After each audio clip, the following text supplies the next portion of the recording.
This is the Project Management Podcast. We bring project management topics to beginners and experts.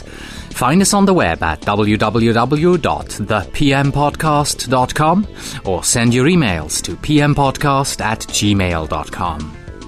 Hello and welcome to episode number 58. I am Cornelius Fichtner. This is the Project Management Podcast for the 15th of December 2006.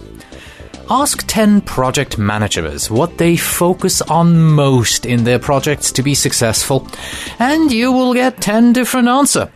Case in point are the 10 final questions that we ask here on the program at the end of every interview. And many of us, of course, focus on communication, schedule, relationships, or requirements. Jerry Manis, one of the minds behind pmthink.com, would like to redirect our focus on the real client value. What does this mean, and how does he propose to do that? The answer is service-oriented project management. A project management framework that he developed and which he will be presenting to us today. But before we get into that, I have 2 announcements for you. And the first one is that occasionally I spend my time mindlessly surfing through the internet. And this week I surfed through the internet using iTunes, and I checked out where the Project Management Podcast is in the top 100 in various countries. And I would like to send many thank yous to Norway, because in Norway, the Project Management Podcast is number 2 in the iTunes business category. Wow, that is absolutely blowing me away. Thank you so much, Norway. Go to thepmpodcast.com and click on News in the left-hand navigation to check out where our standing is in your country. And if you would like to help us raise up towards number 2 or even number 1, the best way to do that is tell your friends to subscribe. Today's episode is sponsored by 3 Olive Solutions. Do you need to feel confident you are properly prioritizing your projects? Need a simple way of assessing resource utilizations? Or do a better job of communicating project value and status with the rest of your organization? If so, Portfolio Intelligence is for you. Portfolio Intelligence simplifies PPM. To take a product tour or read a customer success story, visit us at www.3olivesolutions.com. As always with our sponsors, if you want to visit them, please click on the banner that is displayed on the pmpodcast.com. That way the sponsor knows that you have found them through us. And by the way, there is currently a poll on the website, and I would like to know if you listen to the sponsor message normally, or if you normally just fast forward right through it. Let us know. Hi, my name is Matt Harrison. I'm calling from the state of New Hampshire in the United States, and I'm an IT professional with an MBA with 10 years experience, currently working for a leading software company where I'm responsible for multiple software development projects and operations on a daily basis, but also for promoting and implementing best practices in project management. So, Cornelius, I wanted to thank you for your podcast. I listen to it while I work, when I'm traveling, while I cycle or run, even sometimes while I'm swimming. Yes, I do have waterproof iPod cases. And when I first began to study for the PMP exam, I began listening to the Project Management Podcast back in the spring, earlier this year, 2006. And I found a great deal of value in the content and a lot of practical knowledge from the interviews, helpful resources in the Q&A sessions. So I was very excited to hear that you had made the PM Prepcast available, as I'm certain it will help people deal with a tough examination. They say the proof is in the pudding, and I'm happy to announce that with your help, I passed the PMP exam last month. Thank you very much. And thanks to you for being a part of my training and preparation curriculum. And over the past few months, I've recommended the podcast and your new website to friends and coworkers, and even to my management team. Earlier this year, I was even lucky enough to win a drawing for one of the book giveaways for Essential People Skills for Project Managers that was provided by Brian Irwin with PM Team Dynamics. So thank you both for that. I did have one question for you. I see more and more video podcasts coming out, and with your recent podcast augmentation of presentation slides, I was wondering if you had considered offering a video version as well. The visual display of presentation materials, pictures of your guests with their bios, as you already have on your website, and similar material would be a great step in the evolution of an already terrific product.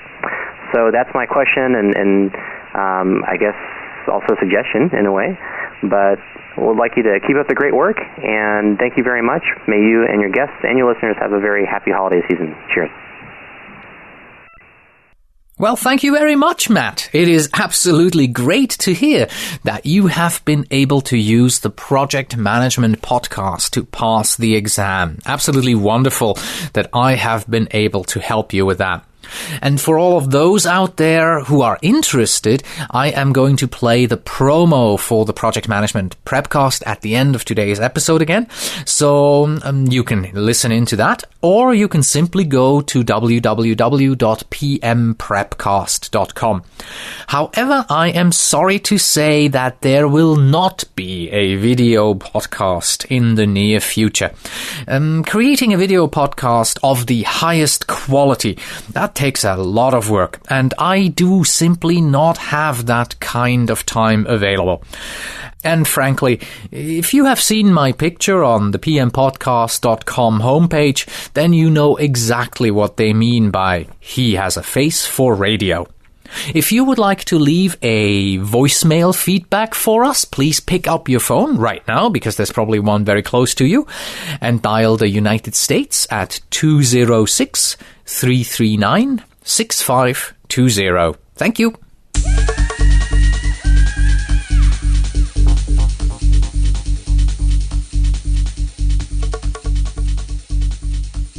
We have 3 quick, helpful resources for you today. The first one is for all those of you out there who are interested in Prince2. I found a great website that calls itself Prince2 Quiz. I do not know exactly who is behind that website, but man, did he or she put up a wonderful resource for Prince2. There are 4 categories on this website: browser, quiz, files, and links.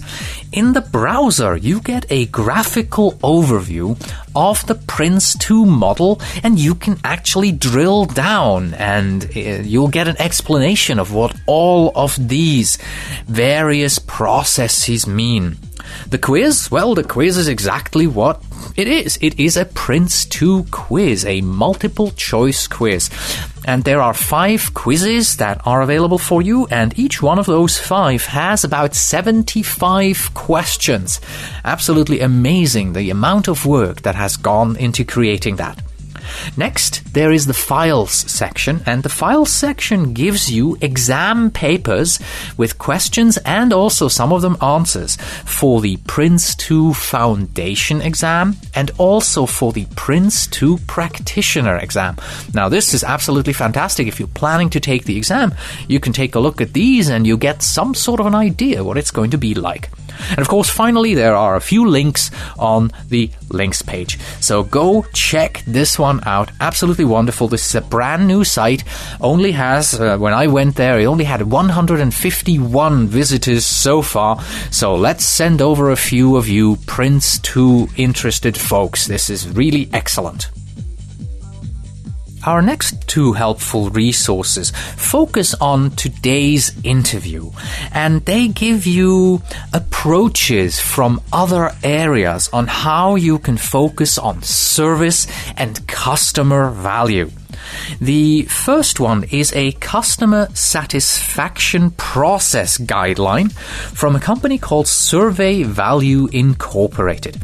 And yes, they focus at the end of the process to ensure that your customers are satisfied, and also on creating actual satisfaction projects to ensure that your customers are happy.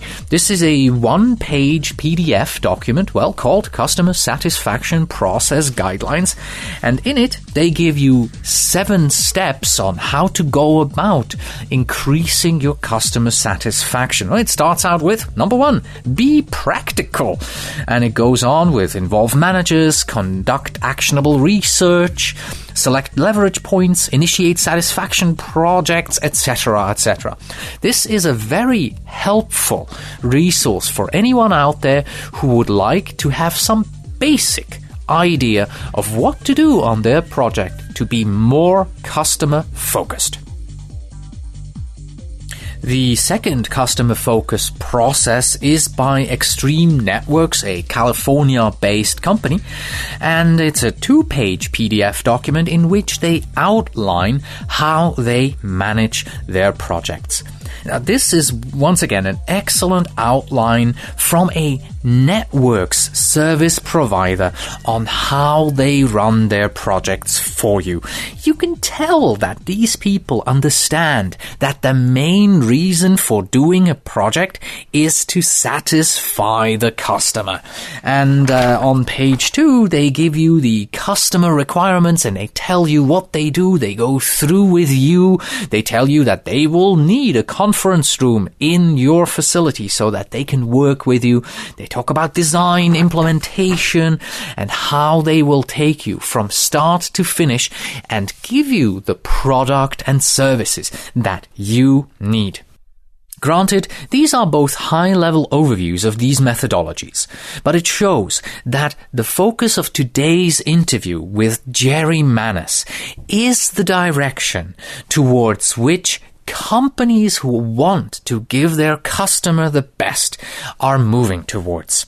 As always, you can find these recommendations in the helpful resources section at thepmpodcast.com. And now let us move on to the main section of today's episode, and that is, of course, the interview with Jerry Manis. And Jerry has provided project management, team building, training, and product development services to the information technology sector for a wide range of organizations, from small domestic businesses to international Fortune 500 companies. He has managed projects for all types, from small software development projects to large-scale global projects spanning Europe, Asia-Pacific, Latin America, and North America. Jerry is the president and founder of the Marengo Group, a Philadelphia-based project management consulting firm, and he's also the co-founder of PM Think, project management thought leadership, where topics such as portfolio management, project management, and governance are researched and discussed. Enjoy the interview. The Project Management Podcasts feature interview. Today with Jerry Manis, PMP, author of Napoleon on Project Management.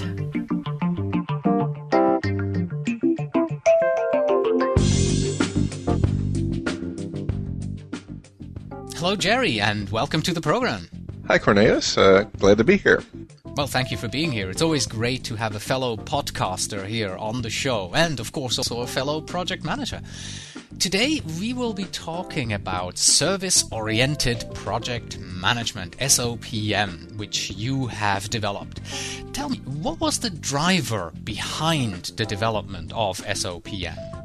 Well, I think it was probably seeing a couple things led to it. One was after I'd written the book, the Napoleon book, I was talking about principles and really getting an understanding of a project up front. And I was looking for some kind of a high-level framework to try to operationalize that. And the PMBOK processes are very good for what they are, and they're a toolbox, a set of processes. And I was looking for something that's more of a higher-level framework to try to steer some of the measures in the right direction. I saw a lot of projects being just measured the wrong way. I believe that the way people were measuring projects with an internal focus kind of led the project managers to focus strictly on meeting a set of requirements and on time and on budget, and actually to a degree away from the client. So that's what led me to develop it. Okay, and we'll definitely come back to the correct way of managing a project during the later phases of today's interview.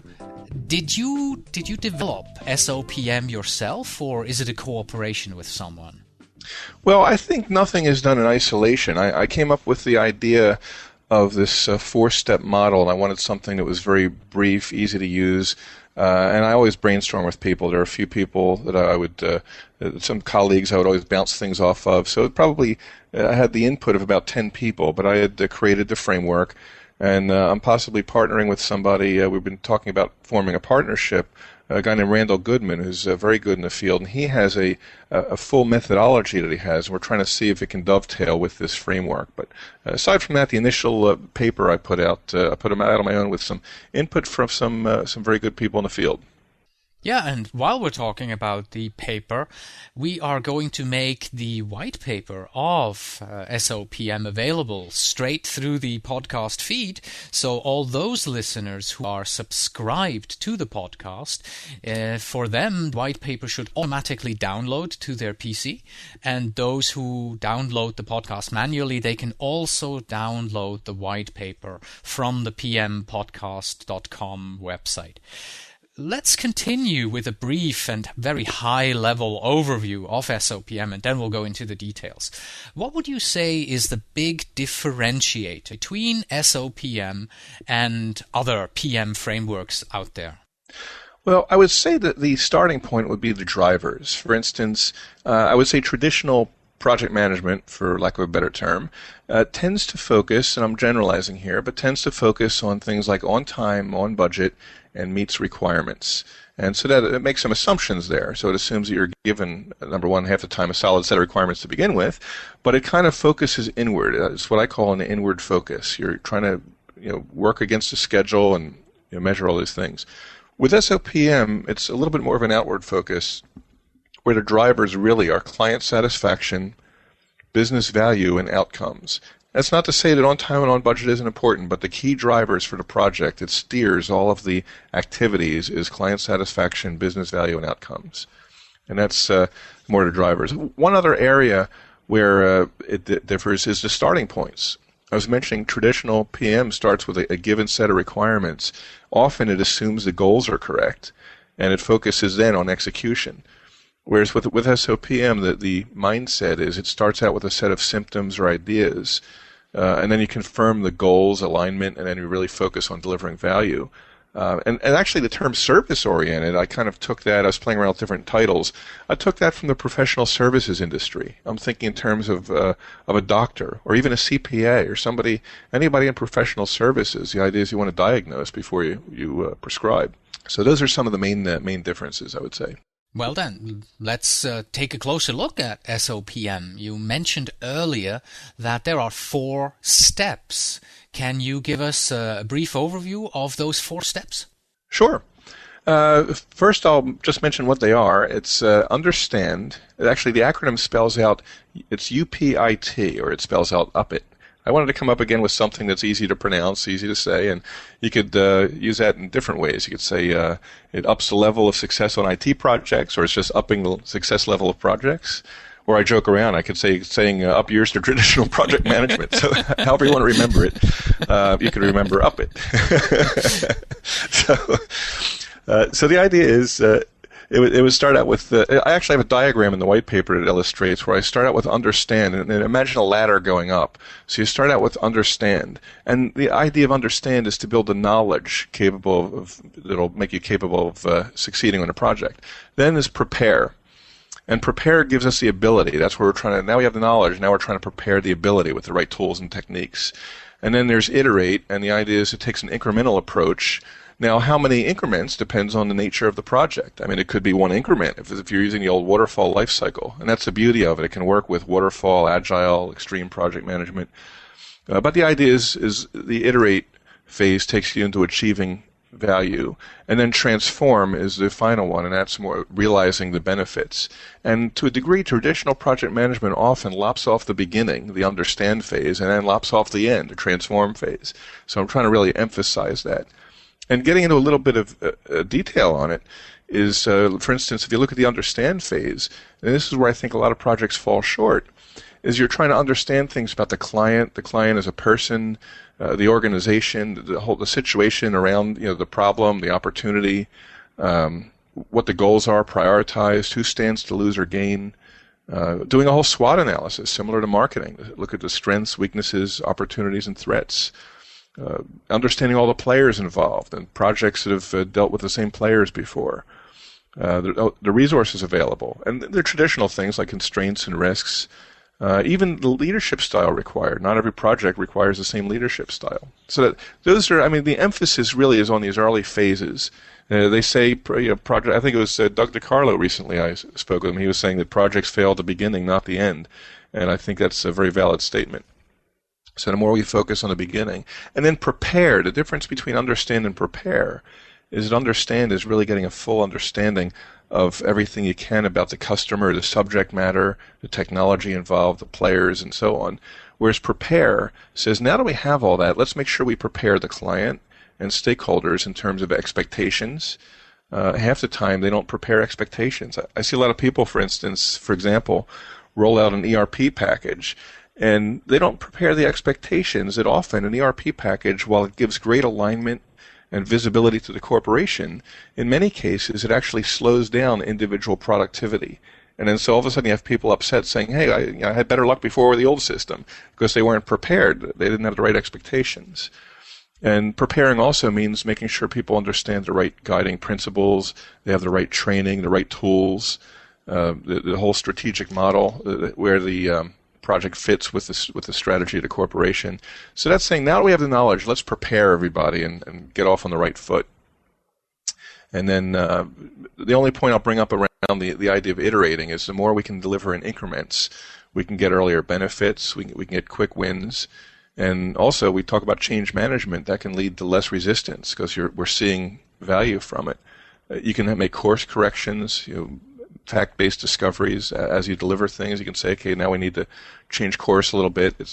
It doesn't take the approach that just because we laid everything out on a plan that's everybody marches along like wooden soldiers.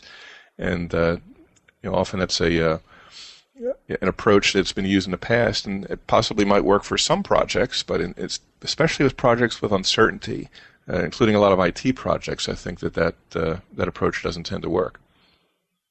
And then finally, transform is we're transforming not only the client in terms of the capabilities to maximize the benefits, making sure they have a maturity model, so some kind of path to growth. What kind of future releases are we going to need for the client? Who do they go for support? Having a support system. Often that stuff is either forgotten or minimized in an effort to close out the project. And then transforming the project team in terms of lessons learned, and really, I use this term a lot, but operationalizing the lessons learned. So not only do we go and say, okay, let's look at all the lessons we learned, which, by the way, I think should be captured throughout the project, not just at the end, because by the end you forget everything. But the idea of saying, okay, now let's put this in a format that can be leveraged on future projects. Because if nobody looks at these things, then why capture them? So, and then recognizing, especially the stronger players. Ideally you want to recognize everybody, but you really want to set people up for future success on other projects. And I think that's the duty of every project manager. So that's a high-level overview of the 4 phases of SOPM. You said at the very beginning that projects fail in the understand and also in the transform phase, and I can tell you this is absolutely correct. The project that I'm working on at the moment, my customer actually wanted me to ignore the transform phase.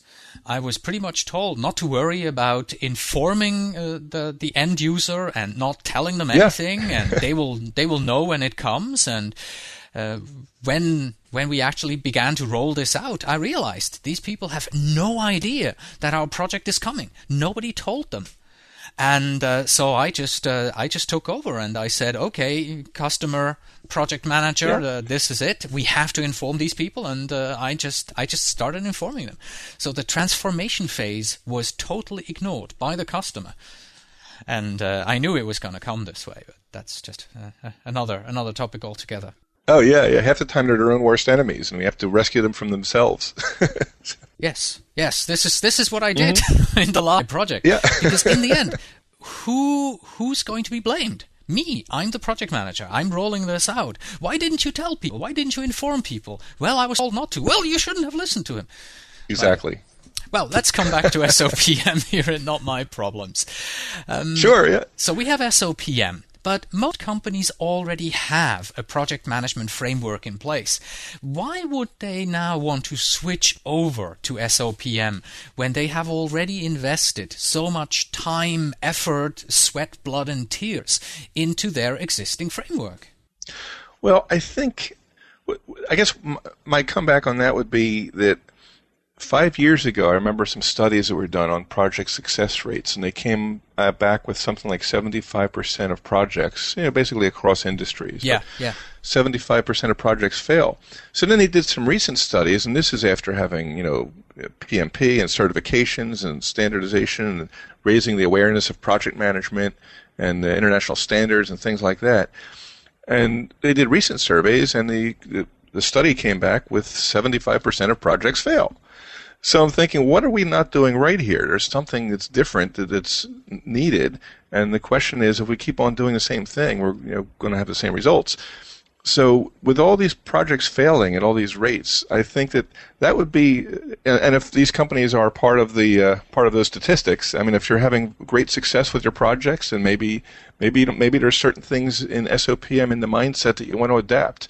Maybe just pull aside some things from the understand phase or the transform phase, and at least looking at the model. And this isn't meant as a replacement for existing models. So I would say, as opposed to switching to SOPM, I would say look at it, see what's adaptable to your current methodology, maybe use it as a superstructure, and I think there's some benefits from it, especially for the ones that are having problems getting their projects succeeded. Or having issues from clients or complaints about projects. Yes, I think this may also be a good moment to interject the difference again for our listeners between project management methodologies and project management frameworks. Now, correct me if I'm wrong, but SOPM is a framework, right? Right. It is not a methodology. Okay. And a framework is, of course, like you mentioned, a superstructure, sort of a general direction in which you're supposed to guide your project, whereas your project management methodology is really down in the very, very details, telling you in order to initiate a project, you need to fill out the following 3 forms. Okay, so that much said, let's go back to SOPM, because when I first read the white paper on SOPM, my initial reaction was that most of what you discuss is a question of the mindset of the people who are involved in the project. If I, as a project manager, see myself as somebody who delivers a service, and if I want to make sure that I deliver the right goods, the right results, then I'm pretty much there. And it doesn't matter what underlying project management methodology I use. Now, coming from that point of view, how will SOPM then help me to achieve even more success? Well, I think the operative word, like you're saying, if I as a project manager see myself, as a service provider and so on, the operative word there is if. I think that if you, not you per se, but if a project manager sees himself as this and does focus on that, then can SOPM help them achieve even more? Maybe not. But what it does do for those people, and especially for the ones that do not see themselves as that, is it acts as a reminder. And that was my focus here, is to say, how can we put together a framework that by the nature of it itself, by the words understand, prepare, iterate, transform, these words, just those words, if you saw nothing else below those words, act as a reminder to project managers to think of a project with that mindset going in, that they need to spend some time understanding what they're dealing with. And at the end, they need to spend some time transforming the client, the project team. Just those 4 words to me helps with the mindset, and it might even help as a framework for even project managers that do focus in those areas. I like reminder. I like the word reminder that you've used, because personally I have always looked at project management frameworks and methodologies really only as reminders. And whenever I start a new project, you're not going to believe this, I'm actually going back to Project Management 101, to the most basic handbooks, and I look at them and I say, okay, what am I supposed to do when starting out a new project? Even though I've done it dozens of times, the reminder helps to get you focused. This is really very, very, very good. Now, do you consider SOPM as a replacement for already existing frameworks?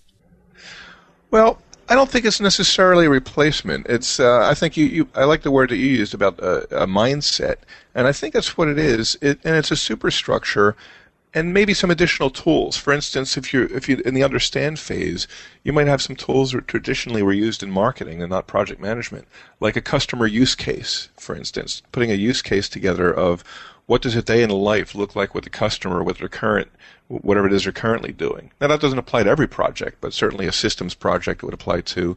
And then what would a day in the life look like after? And a lot of marketing people do this when trying to decide whether or not to go forward with a product. So there are some additional tools, but aside from that, I think it's a superstructure that could work easily as well with Agile, Waterfall, Extreme PM, these incremental approaches. So I don't look at it as a replacement as much as it is a superstructure. Now, if they already have a superstructure and then under the superstructure they're using like the PMBOK processes, the process groupings of initiate, plan, execute, control, and close, fine. But I think that this is something that can sit on top of almost anything. Now, if they already have something and they want to tweak it to make sure that they adapt some of the principles of understanding and especially transforming, then that'll work too. So in that respect, I think it's an easy migration. Let's talk about the migration then. What would you say a company would need to do in order to migrate to SOPM for their projects? Well, I would say if somebody has existing projects, for instance, if they commit to the principles of SOPM and they apply the superstructure to it, you can even have an existing project. And then it's possible that you can, just educate the team. If you have a project that's half over, it's never too late. There's a saying I like. It was a Turkish proverb. I use it a lot in presentations. It says, no matter how far you've gone down a wrong road, turn back. And I always like that approach because if your project is halfway through or three-quarters through, it's never too late to go back and reiterate what the goals are. To me, it's imperative because if by then you don't know what the goals are, then you're going to be in trouble when you get to the end anyway. So I think if you have existing projects, it's never too late to go back and say, let's reiterate what the goals are here. And, some of the upfront, if you go back to the understand phase, it's never too late to start getting that understanding, even though the project may be half over. So I think, certainly with new projects, taking on any new projects, it's good to look through the 4 phases. And I've outlined, in the white paper also, I've outlined some of the things I talked about here about what's in each phase and what are the thinking steps. And that's what these are, thinking steps. So with something like that, I think you can start it in the middle, start it in the beginning. I think it's pretty easy to start adopting it. Is there any training involved if I would like to introduce SOPM in my company, or how do I go about it? Well, for one is I think by distributing the white paper, and by the way, I should add that I did not copyright the white paper because I'm trying to this is something I believe in, and I'm trying to get it out into the field. So it's something I've blogged about, I've written a white paper, and I'm trying to get it distributed so the more people to start adopting this mindset. To tell you the truth, I'm hoping some vendor picks up on it and creates a model around it or creates a solution set or something. I've been talking to a few vendors about the possibility of doing something. But until then, I think the more people that can adopt it, the better off it'll be. Great. So anyone who downloads the white paper then can implement the white paper and doesn't have to pay you any royalties. That's excellent. Right. That's right. Would you say, I always love to ask about cultures in a company because that's a very interesting topic always. Would you say that there is a particular culture that a company needs in order to embrace SOPM? Well, the ones that would adapt to it most easily, I think, are companies with a culture of obviously service-oriented project management. But I think companies that are marketing oriented will get it. They'll get it right away. They'll say this is around people. It's around companies that are big on customer relationship management. It's almost like adapting a CRM philosophy to project management. So it's almost a blend of CRM and project management. I think companies that can embrace that will have an easy time with it. Certainly, companies that have a lot of projects with uncertainty, like IT, and those areas will really benefit from it. Whether or not they recognize that they'll benefit from it is a different story. But if a company has a culture of where everything is laid out and requirements, and it's very rigid, where requirements are given to the project managers don't have a say in the business case, in the charter, are not involved up front. They're involved with a set of requirements, and they're just supposed to deliver and focus on time and on budget. Companies that are strictly metric-oriented around cost and focused on that and not as maybe forward-thinking might have a difficult time with it. And I think that's where some sales on a small scale is needed to try to take some projects on a small scale and say we're not necessarily trying to introduce a radical change, but more of a mindset of doing a better job up front and on the end. So I think it's very scalable if people recognize it as such. Yeah, I can see where that is true after having read your white paper. Would you say it is better to be used on small, medium, large projects, or does it even matter? I think the beauty is in its scalability. I think on a small project, to tell you the truth, whether it's a project, and a lot of companies, what I hear a lot of organizations is, okay, well, this will work on big projects, but I don't mean about SOPM, but I mean project management in general. They'll say, oh, this is great on big projects, but what about the work requests? What about the smaller projects that are too small to be a project? We don't want bureaucracy. But to me, whether you're planning a 1-week thing or a 3-year project, the principles are still the same. You still want to understand what it is you're doing, maybe more or less to a formal extent, depending on the size of it. But it's very adaptable. That's the beauty of having a mindset, is you still want to understand, you still want to prepare, make sure people have the right training and tools to do their job. Ideally, where you can, have some kind of incremental delivery through prototypes, pilots. And then at the end, make sure the client knows what to do with it and can succeed going forward. It's like teaching them to fish instead of giving them a fish. And to me, it's hard to argue those points regardless of the size of what it is you're implementing. I know that you have only recently released SOPM, but do you by any chance already have any customers that are using it, or any case studies that talk about SOPM being used? Well, when I came up with the model, this is one of those cases of, art imitating life, so to speak. But when I came up with the model, it was based on observations, and it's almost like the case studies came before the model. When I looked at projects that have failed, and I looked at projects that had succeeded, and I observed project managers that had acted with 100% dedication to clients and value, I just saw those projects were perceived as being much more successful. I've seen projects that were perceived as successful that came in late and were over budget because they were communicated well, they involved the client. On the other hand, I've seen projects that were viewed as a failure, and perception is reality. Projects were viewed as a failure that were on time, on budget, but the right communication wasn't there, and the client felt left out of the picture, and things like that. So I think that the case studies came first, and then I created the model around the case studies. Now, what I did is try to formalize it to a degree and organize it. So what I'm looking to do is actually use like a beta site, using the model and seeing if it really does help change the mindset. I believe it does, but I think that the proof will be in the pudding. Yes, like they said. To close out the interview, many of our listeners, like you and I, they're project managers, and they may not have, the clout in their company to drive a change towards SOPM on a large scale. And so they would have to use SOPM for themselves, and to give them, the reminder to go back and think a little bit more about how do I approach this. What practices from SOPM would you then say can an average project manager implement in his, or of course her, daily life in order to be more successful? I would think if you really take the essence out of SOPM, there are a couple of things that any project manager can do right away. One is get the goals right. spend some time up front, make sure that you understand the goals and that the client understands the goals and all the stakeholders that need to be satisfied, that everybody agrees and the goals are clear. So spending more time getting the goals and the objectives up front correct. What's the end game here? What are we trying to get out of it? And that's a question a lot of people don't tend to ask. It's almost like a consulting mindset. The other thing is ongoing customer feedback. Make sure to more often than not, get feedback from the customer. Often we do a customer satisfaction survey at the end of a project, and by then it's too late to do anything about it. So the idea is not some big formal survey, but try to get some more customer feedback throughout the project and see if there's course corrections that can be done. So those are things they could do right away. And I like something you had mentioned earlier about an example where you just assumed the ownership of making sure that they went through the transform phase, even though they themselves didn't want you to do it. And I think ultimately project managers have to realize they own the project. And they're like Project Management Incorporated. And they need to treat it as such and make sure they at least, they're responsible for the success or failure of the project.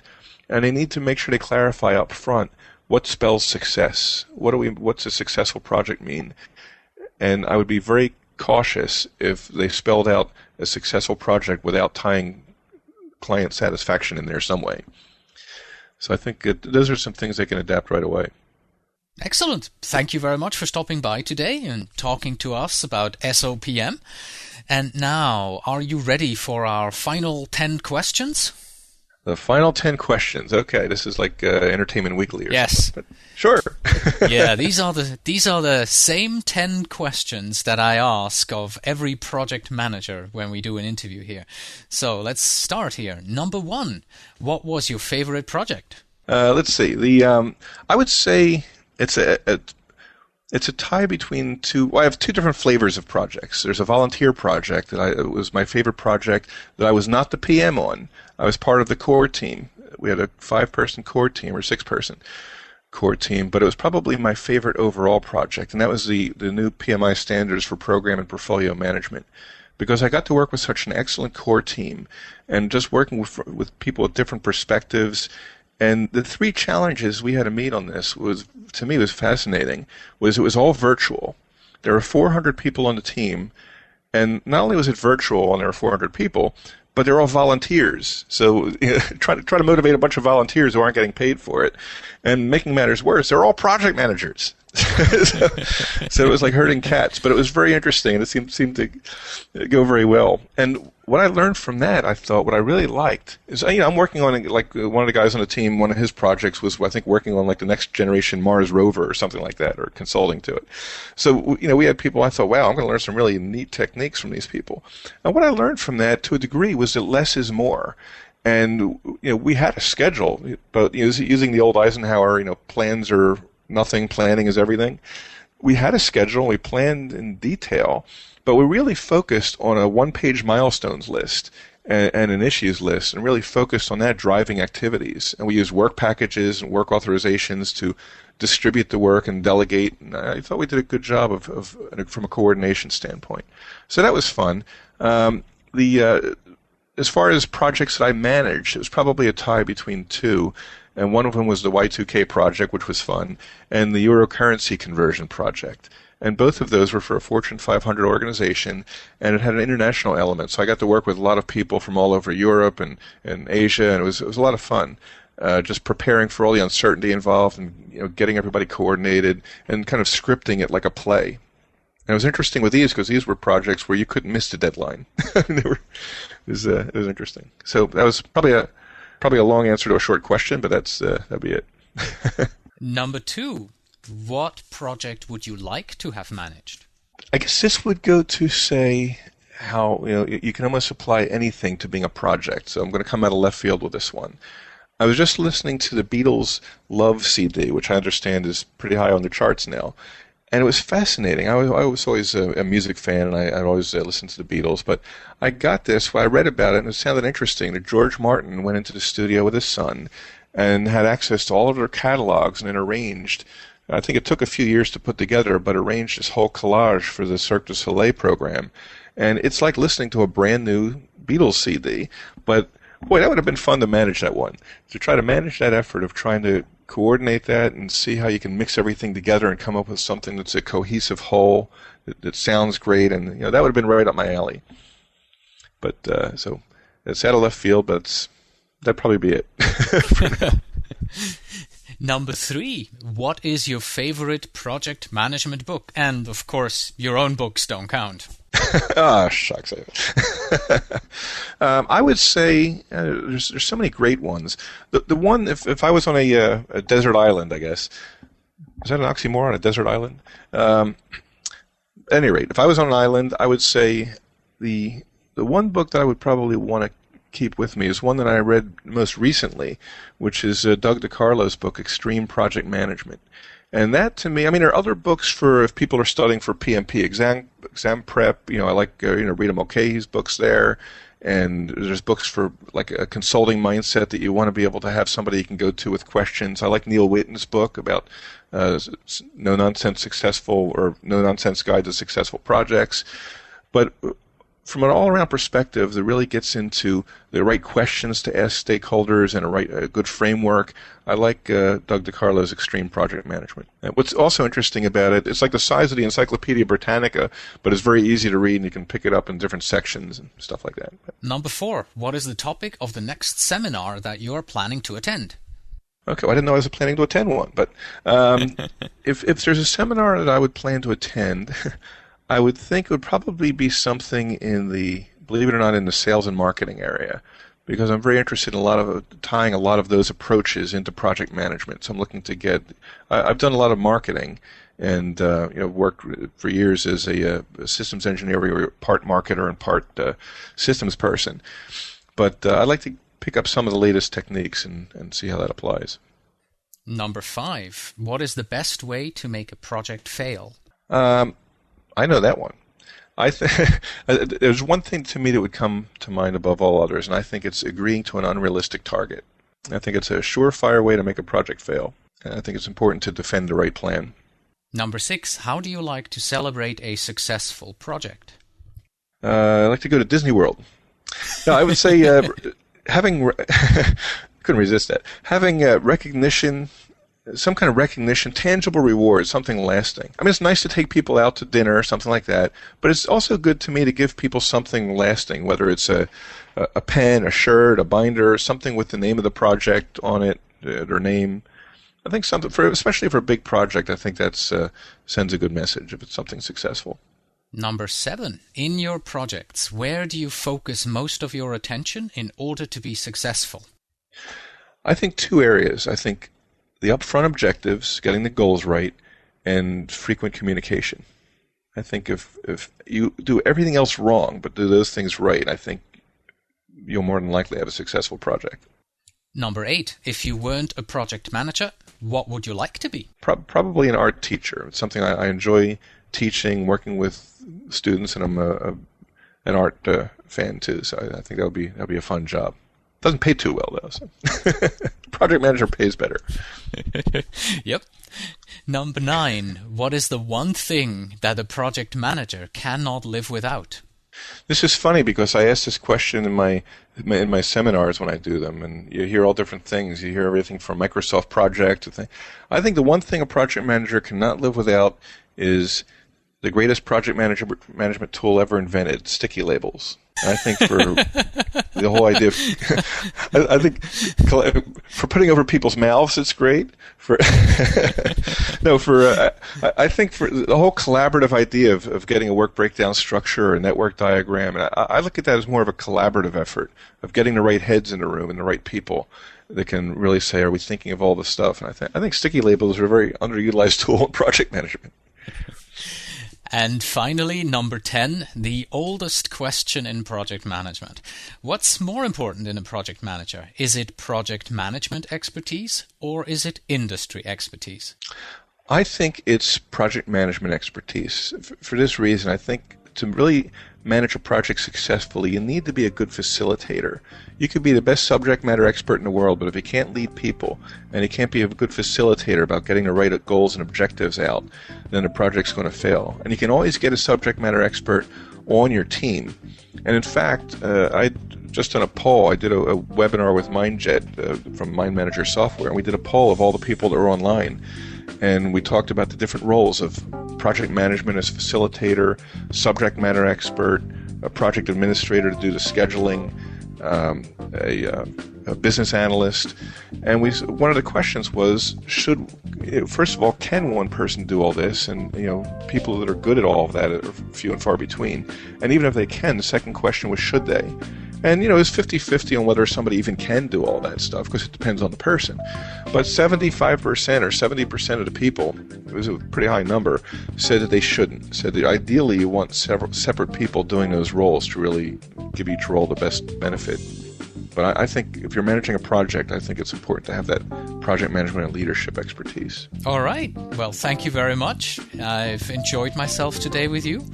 And I appreciate your giving us the time and stopping by here at the Project Management Podcast. Thank you. Me too. This is fun. Thank you. And that was our interview with Jerry Manis on service-oriented project management. Let me remind you that you will find a link to purchase the books that our interview guests recommend in the helpful resources section of today's episode. Our next program is scheduled in 4 weeks. Yes, we are taking a break until the 13th of January 2007. You can look forward to an episode on dysfunctional teams with Diane Altweiss. And I am looking forward to going back home to Switzerland and spending my own birthday, my mother's birthday, and Christmas with my family. And of course, Merry Christmas and a Happy New Year to all of you. May all your projects finish on time and within budget. That's it for today. Thank you very much for listening. As always, you can find us on the web at www.thepmpodcast.com and now, of course, also at www.pmprepcast.com, or you can send your emails to pmpodcast@gmail.com. And when you write, please tell me where in the world you are writing from. And when you stop by at thepmpodcast.com, please don't forget to click on the link labeled PM Templates to increase your productivity. These are best practice templates that will benefit your project. And finally, we have this. The bitterness of poor quality lasts long after the sweetness of making a date is forgotten. Until next time.